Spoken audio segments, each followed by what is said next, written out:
Eda otumfo ebe organize homecoming ebe deadly bro. A yempo ni na homecoming. The whole Ashanti region go choke. The whole region go choke, extend go other regions. Or take also any kind of organizers are there no. Any kind of free homecoming. Like the whole world go watch something. I swear down. And come here my life. Jesus Christ. Nice GH. Nice GH. Yeah.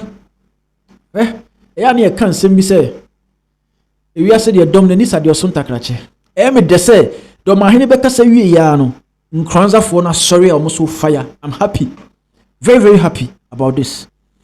I'm very very happy. So mama many other one said no, Dormaahene want to create chaos. Na meba e ho ne so wo hwe se de ye no ko ya obi te se adwurahene ye bo abaso na wa ya de esanse bra ye ruade entotoye ne ade hye won sa no wo naaye kopem se eyi no anase dot ye ni ba na wie wa ya de ototo nioma. Oh, security wise everything. One beautiful thing I'm here on social media and say who say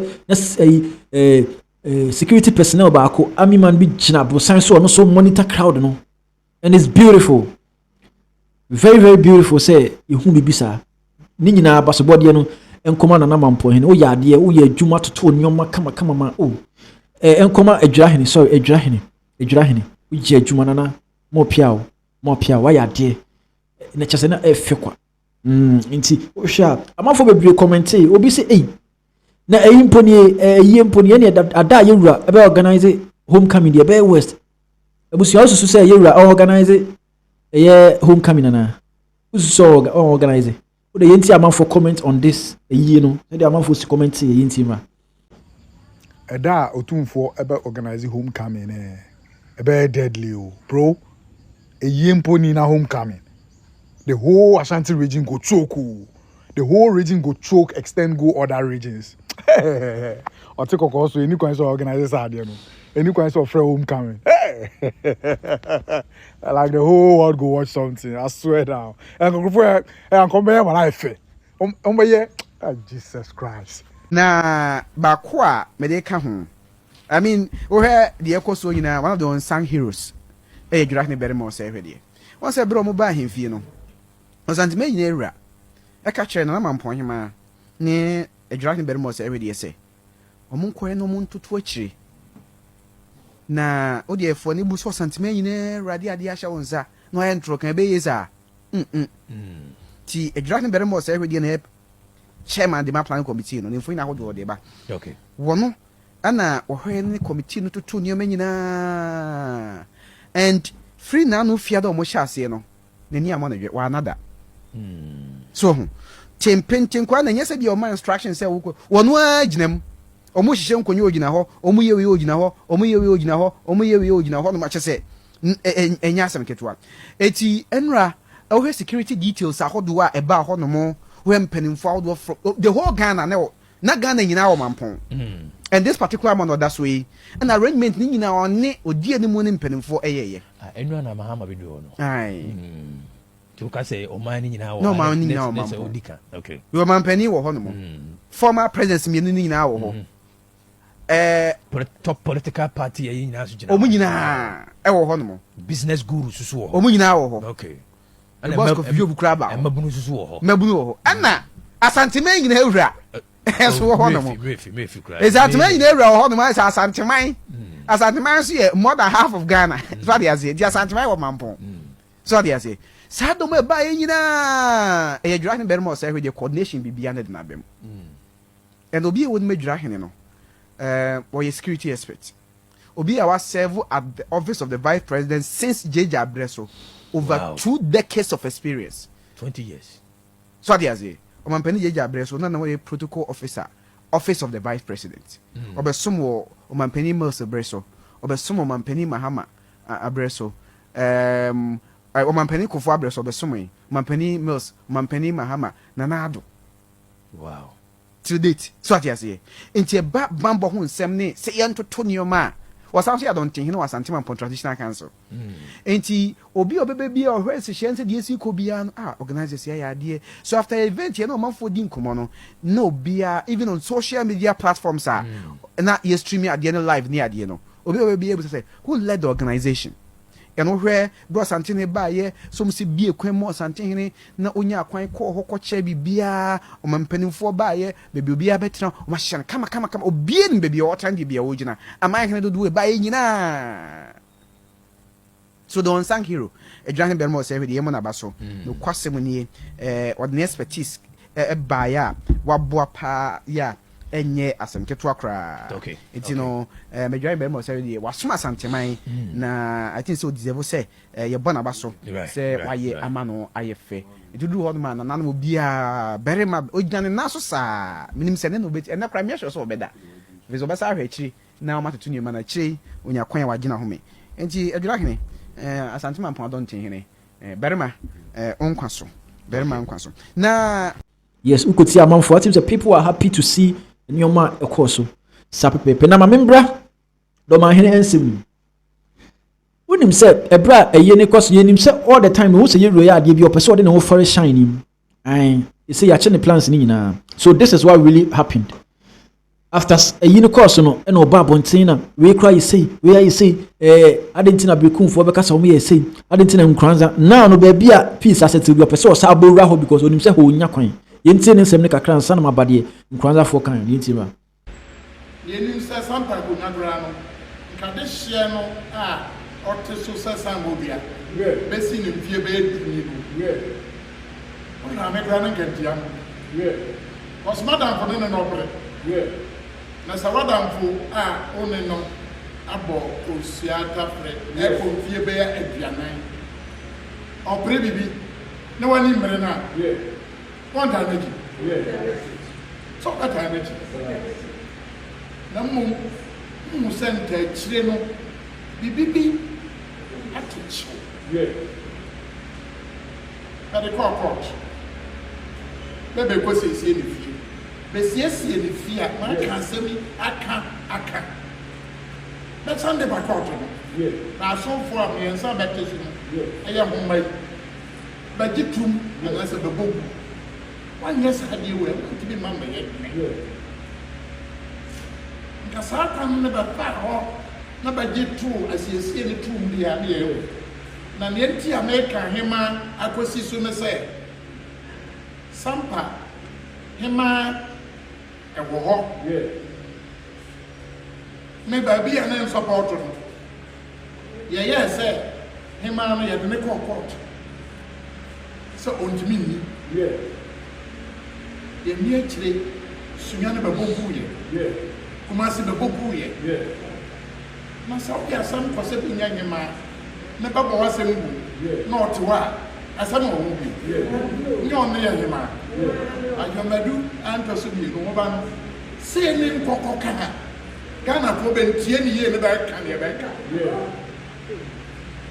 papa no otu kuma se no ontimi nsesa sampa amamre sa hema ni si ene na hema ndi ya ni ndi ajire hema ni ni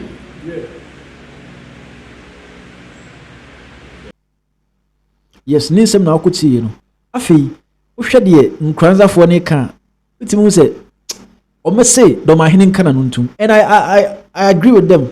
I fear peace aba na fe na wo be kire na na bia yinti o me nta ni video ye ansa na maba other ones nso yinti ma Ghana for na Dormaahene asase biem o abakosem ya wo ka kirem na wagina se kuro bi no mo ho a otumfo se tutu yo toso mienu Asante esisi nkuru no nti wono begina se contemporary no wakoma ese nkuru no nyina titiru ene wono ma ewo bono ene na hafo anasa hafo nkan mpo a bono babi ade obekoma wono na Dormaahene nsam a woka ya na wode Nkoranza asem ebebo mu na Nkoranza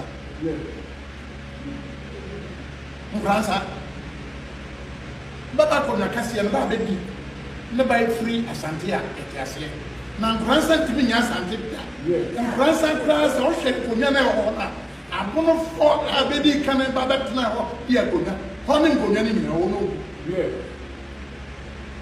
ben kuro no akasiya no apono for no bo opa Ghana plot is a break na no want to say by yesterday baby apono for be wo pa da ka apono do to ba o ye break na do da sa Nkoranza man hene fisi oyo bia mpana sempa ona ni t-shirt asante ni how na mo bibia ya ko na kase ni kan bia nyasa na ya beto no nyasa na ya beto no nyasa na ya beto no Nkoranza o kan yemfu akase ya miensa bete ba mo ba so a ba ko ya doma ba ko ya Nkoranza yo tumfu a Nkoranza ya ko na kase I don't understand the name of the I could done it. What have I done it? Nkoranza, I could not get away. Or better than that, I am a bit. Yeah, don't do my cat. I am here. Nana, what a woman, say, would see assembly a walk here. Who make a statement be say? Kuroya, a friend is offensive.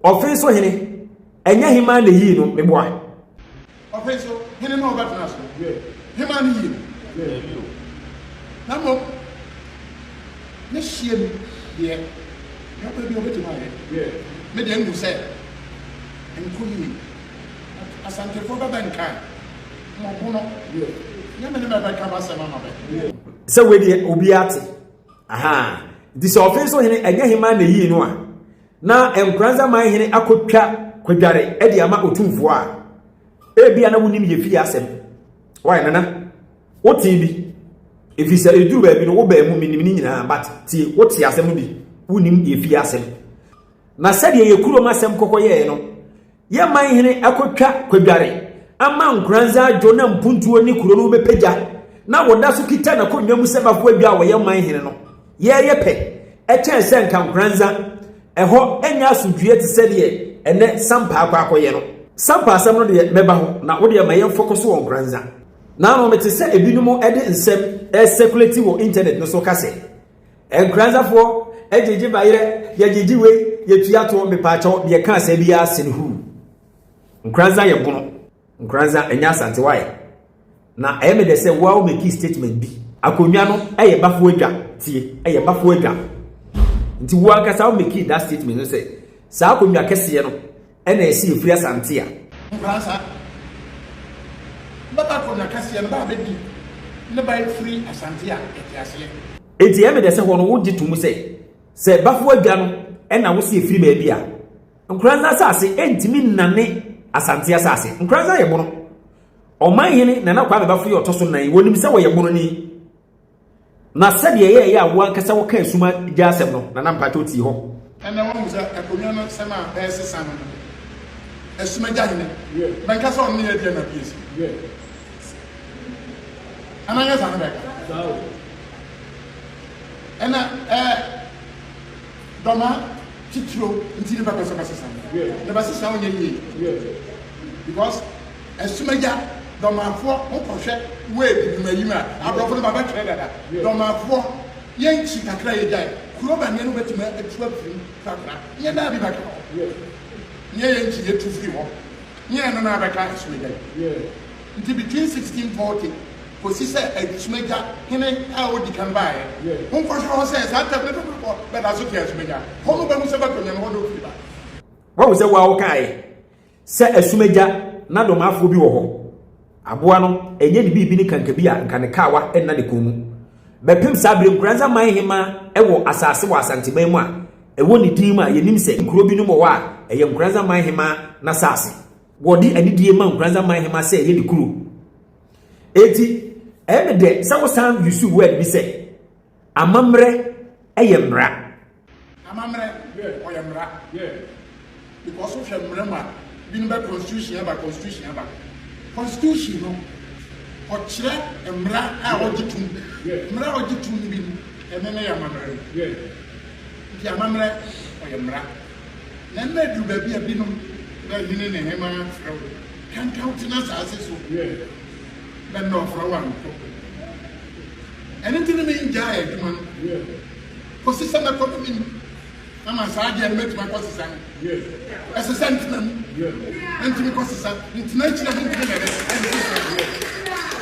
Na sa amamre ye mra na ye di amamre so di ani di amamra ye tu meregu na wada Roma Nkoranza enka se oya asante na ye ti ame ye video we nie Nkoranza nyame adom asodua ba ho nyame adom Nkoranza abusia no ne se dia wade ada Roma emu achechenti no de na nkesi ba bia ebokuru no ambokuru no na so Nkoranza fo se ye hwe asodua bua ya atimi abeto Nkoranza sesie ya yentimi ni otumfo bonuaye na Dormaahene obi wa no se offenso ohene no hema na yi no e na ase da bi sa asem na wo kan ne mu adu pa wo kan kwa akire na de ba betoto Nkoranza ho a na wo ye akire na kwa mbafo ase afie chi so ni abofo nyankopon adom ye hene ko twa ko biare kora mpo a wo ye oman hene a wadi mu a kuro no nyina agi na tuma ote na himfie sesei ya sumdue eye chense enka obeye tintintinti bi amachira nko ye kuro no ababebo nti we like it na sa wo hwe problem a pese osofo mabono na me meta wachi o na mu Nkoranza nka ho Nkoranza ni problem na wo ye president ema bono regional house of chiefs Nkoranza ye bono east Nkoranza ye bono east it's a geographical difference etimi sisa asase bi dia ene enka sese wo ba ha me twa adwesi bibi so na wada Roma kuro ya e friend se esumeja yesi ho hene wotena abono ema wani yeseja asem kasiye ato aduanafo ibe bi sasa na na afre esumeja ya busiafo na eja ba esumeja asante wono na no makonyasie beka ho bi kasiye ba besi akona kasiye ya yi ba na da di sia ba won nyina ba ade ba asa enti asantehene otumfo osetutu a otoso mienu onu ade ne pe abodi hie bidini na o ya mi agura ne se de hie bi so mpompon so no na mra wo se wa mo na no bedini na onya bi hie nti anti ma mo na bi ya dini so ba ya sumeja ne na mafo nye dia na bi esi preko pe sa di o mi ma na nya adwuma da na ta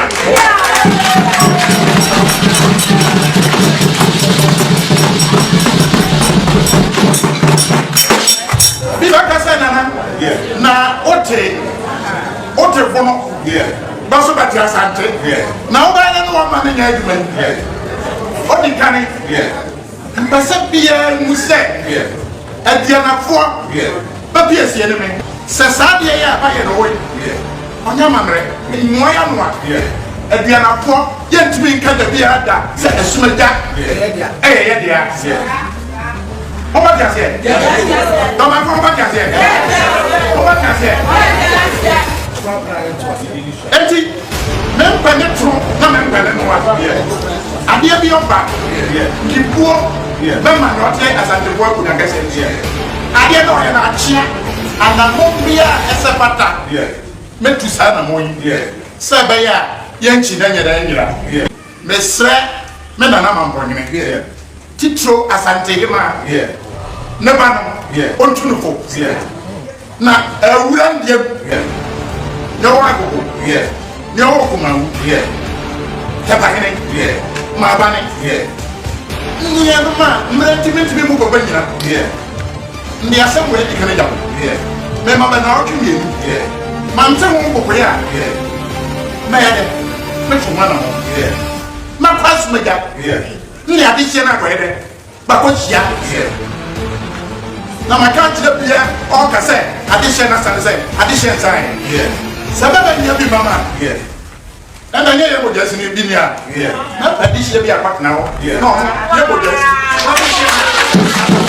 ade tia because who nim se wo moja wo enti wo nim se amamre eye mrade a mamma enkoya te se e bia kuro bi e wo bono na se otumfu ade hie ena ewo kuro ho a ewo se eye wo a minim se de mekan wo yo bi a wonim de se kuro bi wo kono na se otumfu ade hie na wo a ense se eye wo a se de wo a wo kase wade hie bi wo asumaja na mesrew wada Roma Nkoranza jo na ebe de say wo be wodo ma nyina etie na Dormaahene sebe na konwa enso nche Nkoranza manhene wonim sade ono weka no Nkoranza manhene konwa enso nche na Dormaahene ahemfo ete bangoma so ya me nim se na Dormaahene kan wo biye no Nkoranza ahene te bangoma so na emom se ye kana ya he nseme ba yi nipa wotimi bu praye pa to abusunya no mienu so eye otumfo ni wo fa na hima wanya ne ba bi cross sabe abere wayi no no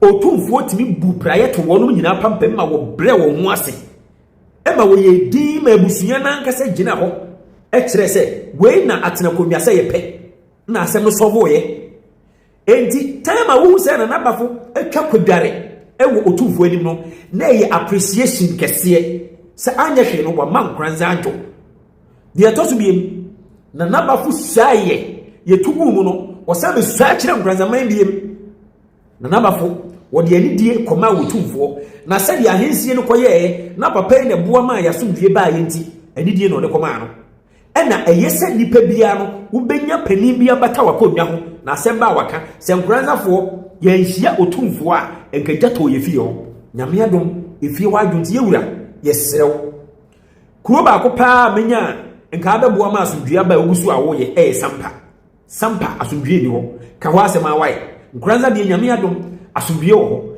nti nkofifa nsem bi ebe ma kina nko obi ebe kwa akoka bi because o kan oblogger se afa akofa mehene awura ne ho de na ba beto video no so mehene no o ye ohenkese Nkoranza hene so ye ohenkese mehene no enti obi akofa no a wo ba bedi ne ho few na wonom ye TikTok live ne nsema kese a yedi ohene na tem no enye wonom nkwa ne ko internet so but asomdue e wo Nkoranza nti mesere wada wo manana Dormaahene wo de nkuro bi no ma wo ko ma wonom a asomdue ne wono focus ho because asem bi ho a ye wone ka enye asem bi a ne di social media asem bi ho a ye wone ka nti me yam tie de me ne wonya adwe ye bibi keto bi wo approach ena me ne wonya adwe ena ya na wo pese wo kire se geographically no ohini bi tumi entra asase bi eduru ba bi because of say already mu na Dormaahene ukoko divu a wudi kuro ho kodivu border so wudi kuro bi ya wo a ka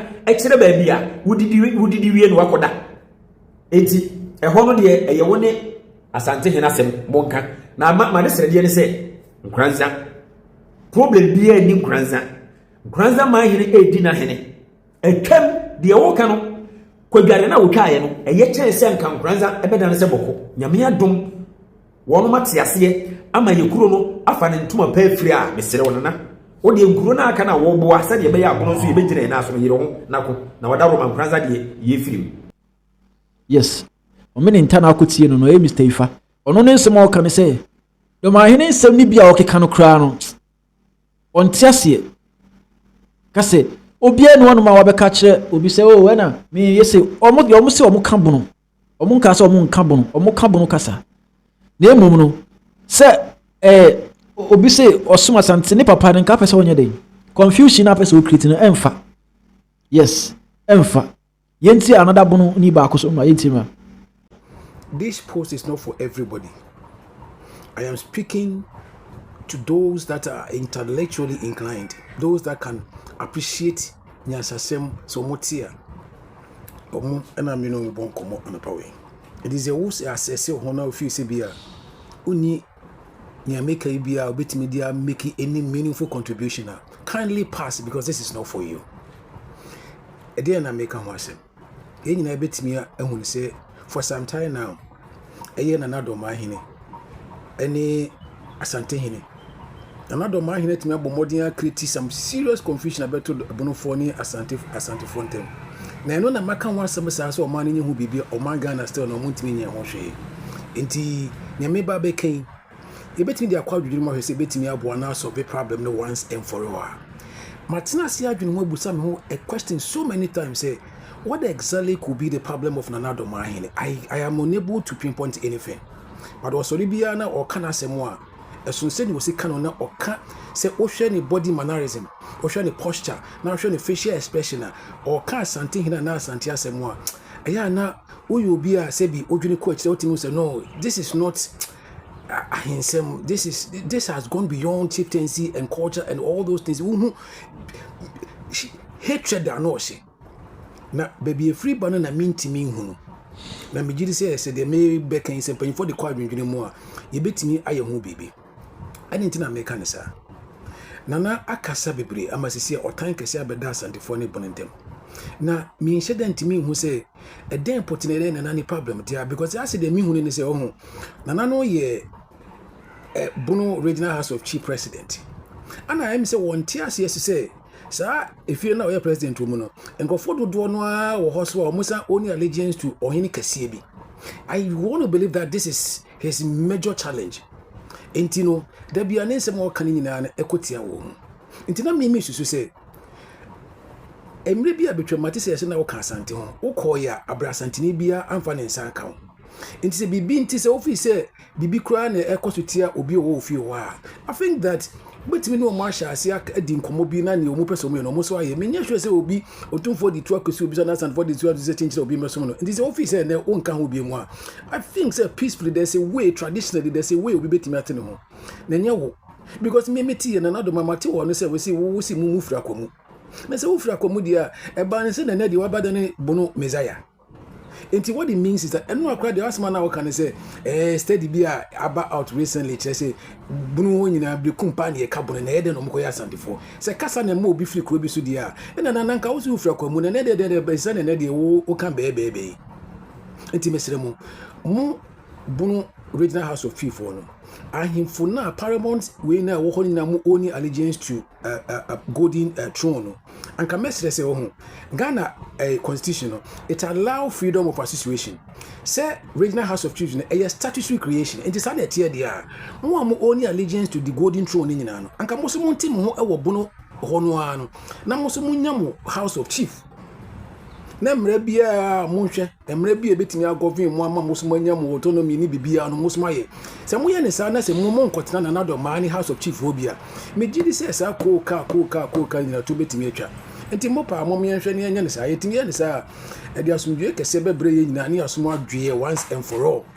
enti we na me pese me nka wo na se modi empanyfo say National House of Chiefs say president or whoever modi be kwa adwumi na se betimi aboa let's look at it from that angle ni amfa solve it problem we once and for all ye ne sa hwe otan no nyina no atuo betwa ye ne sa asantini eni bunu ni enkonya ohaw otan na eba yentem na e dey tribal way na eba na omanu ntimi hu no yetimi ye ne sa betwa mame more typical example hwe transport unions e work room ya no I think say GTPR in start here omenyeme bi nyanyeme bi ntiase bi ama proto abaye hwe teacher association e wo ma we say mu say I think say Ginat also and there's another say 2 or 3 different teacher association omunyina kuta omu autonomy enti say sa confusion na nana ntiase say adị na wo mimi fi ha mimi di so na was only allegiance to somebody there mo am only allegiance to golden throne e wo Asante mamuni nyina no mo so mo ntim ho mfi na Dormaahene fi ho na mo so mo nkonya mo so mo Regional House of Chief ni bi I think the Ghana constitution mean your lawyer there but the law would grant you that opportunity na mo so mo fantim ho na ko ka no nyina etu ntwa me gidi say empanyfo di we be kwa adwendwene mu a endie ebetimi aboa ama sa problem na e wo no empanyfo ntimi nya ho hwe no niam kan betimi solve issue no enti mesrew se won saka video where the first thing you do if you are a good citizen of this country na se opa santini bunu asumdua the first thing you do is to share like and make a positive and reasonable contribution under this post. No, I'm not going to entertain no insult under this post. I swear to God, I'm not going to do that. Don't come here and throw any insults. If you do that, you wouldn't like it. Intimacy. Nipa bia office say, "Ne second we obetimi dia kwa adwendwene mu, etimi adwene ho akwa akire no." It's a part 2 kan de beba. Ni entimi fan solve this problem no once and for all because me dwene ho a me nhye dante na Dormaahene ni issue nasi ndi se eye saade a mo memfa nkwa adwendwene mu sampa fo nje Nkoranza fo nje brekum fo nje obi office obehye a di ade obekwa no a ebetimi dia kwa adwendwene etimi ade formulate evenese emra ni ade solve this problem no me gidi this is the beginning of the whole solution. Yes, almost some of the two you are not saying na Dormaahene kan no tum. You don't want your trouble.